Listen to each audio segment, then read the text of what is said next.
Hi, I'm Kelly with Koppelcraft, KA0KAO, and this is my 5th GMRS video. It really should have been my first. We're going to talk about pushing the buttons today, and that's really where we should have started. So I think I'll name this one 1.5. But on we go. Let's get right to it. Your goal with all these radios is to push one particular button, and that's the PTT, the push to talk button. Well, that's really easy if you have one of these type of radios where it's all pre-programmed and everything. GMRS, FRS, I think you can even get them in MERS. I typically refer to this type as a blister pack radio because they come in this sort of thing. And you can get higher end stuff, of course. And these are just fine. When it comes to these, all you're going to have to do is turn it on, flip it to a particular channel, 1 through 22, and push that push to talk button. Off you go. When you push that, you talk into the microphone, obviously, and if you're clever enough to have somebody out there who's already on the same channel, you might be the lucky recipient of an entire contact back and forth. So that's the easy part. Now, what if you wanted to do something a little more particular and get involved with maybe a Baofeng or some other comparable radio where it's programmable? Then things get a little different. There's a bunch of buttons here. And how do we use them? What are they for? Where do we go from here? So that's where we're going to cover from now. We covered the PTT button. Now we need to look at some of these others.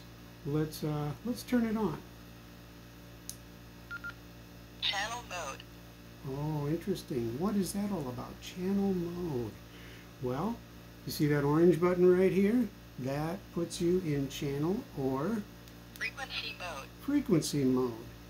Frequency mode, you can push any one of these buttons and input a frequency directly from the keypad. That's pretty cool.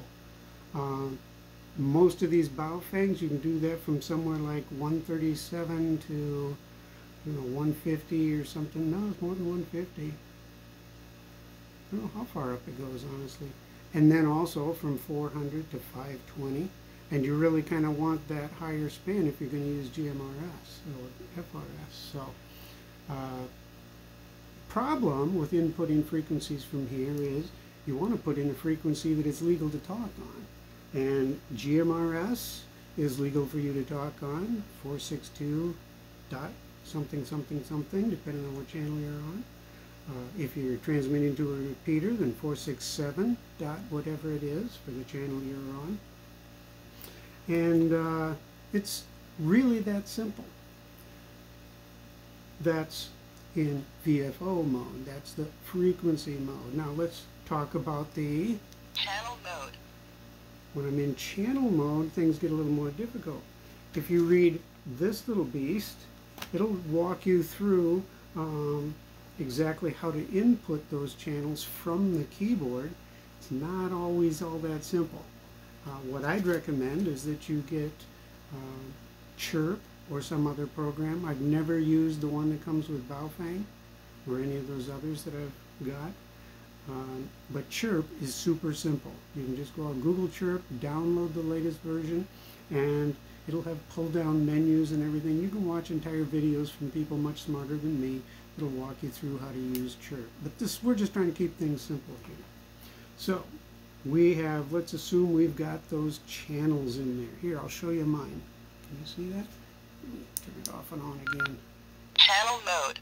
And now, bing, bing, bing, we've got 2 there. I like to program mine so that the name of the channel is on the top line and the frequency of the channel is on the bottom line. Now off to the right here, you'll see a small number, and that's actually the channel number. You can input these in 1 through 144 or whatever it is. You can name each, you can have a channel and have a name for each one. So 147240 is our local repeater, and the name of that is W0DBQ. You can look that up online if you want and find out what in the heck we're at. And that's the general idea here behind channels when it comes to radios. But now you've also learned that there's two different lines available. So with two lines, you have another thing going on. When I push that PTT button, which one does it transmit on? It will transmit on whichever one is shown as active. In this case, it's the lower number. There's a little triangle there.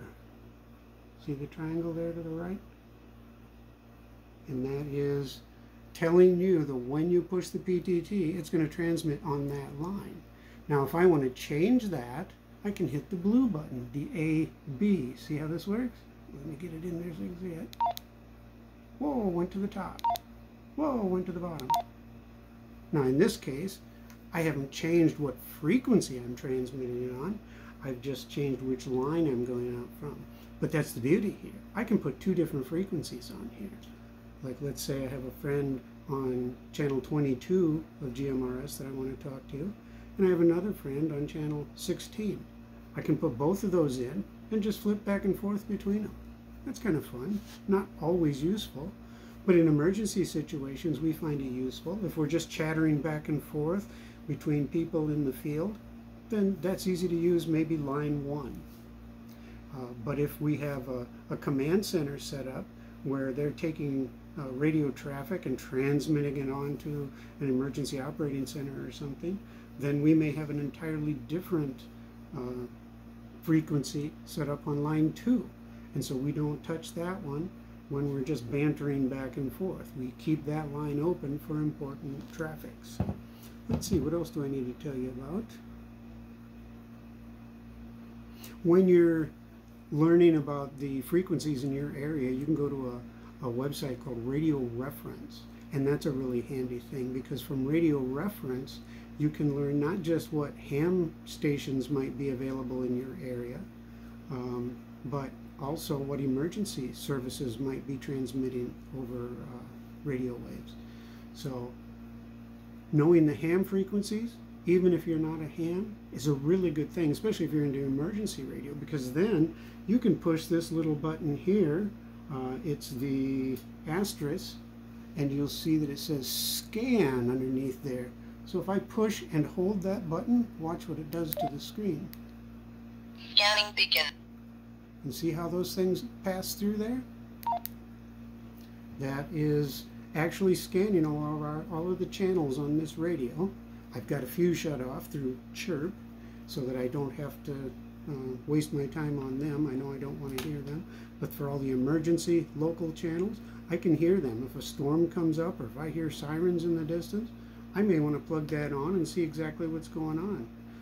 We've done that several times. When the tornado sirens come on, we turn that on, and oh, there, we're getting some information now, because the ham guys are all talking back and forth, or the fire trucks are out, what's going on. It's interesting stuff. Let's see, and of course listening to the ham channels, those guys are off and on for weather watches and things like this. You may listen to that like I did and find out, gee, I think I'd like to find out more about ham radio, which I've got a whole video dedicated to whether you want a ham or not ham, so run over there and check that out if you are interested. Also, let's talk about power. Right up here, I'm going to turn it off and on again. Here we go. See up in the top there, there's an H. And that H is telling you I'm on high power. Now I can actually cycle through those by hitting the pound key down in the corner here. Watch what happens. It went from medium to low, high, medium, low. I can cycle through those all day long. Why would I want to do that? Well, because in reality, every time I push that PTT button, something is happening, and it's sending signal. Well, sending signal costs battery life. So if I really need to reach out a long ways, then I better have it on high power. But the repeater is only about maybe 100 yards from me, so when I'm sitting down here at my desk doing work, I just keep it on low power, and they can hear me like I'm in the same room. So keeping low power when you can lets you conserve battery life. Highly recommend that. Now, you'll also notice here, when you look at the keypad, I'll get her in focus here. See all the little letters beside all the numbers? Those are telling you what menu options are available with each of these. So when you push the menu button here, come on, focus. Yeah, you can see it. You push the menu button and then the associated number, it's going to take you right to those things, those particular menu items. So let me just give you a little sampling. Number 7 is TDR. What in the world is TDR? TDR lets you turn on or off this feature that when you have two different frequencies in the window here, it will let you listen to both. You can actually be monitoring both of those, and a little caret will come up, that little triangle, and it'll show you which one is talking or which one you're hearing the traffic on.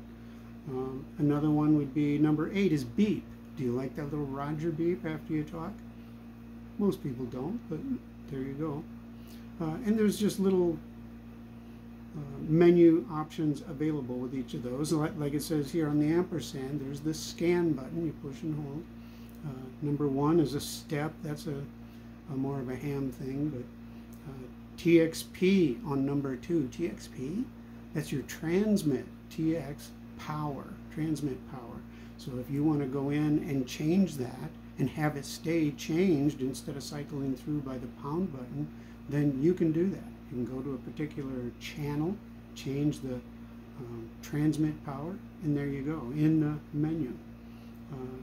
It's self-explanatory, most of this. The band, when you turn this on again, band button, look at this bottom line. Let me get the AB, there we go. Look at that bottom line. See that it's 147 here? What happens when I push the band? Oh, nothing. Let me switch to VFO mode. Now it should change something. What do I have? When I push the band button, oh, that bottom one selected changed from UHF to VHF. Bang, bang. Well, that's the general idea that this thing is up to. I don't know what more I want to really tell you.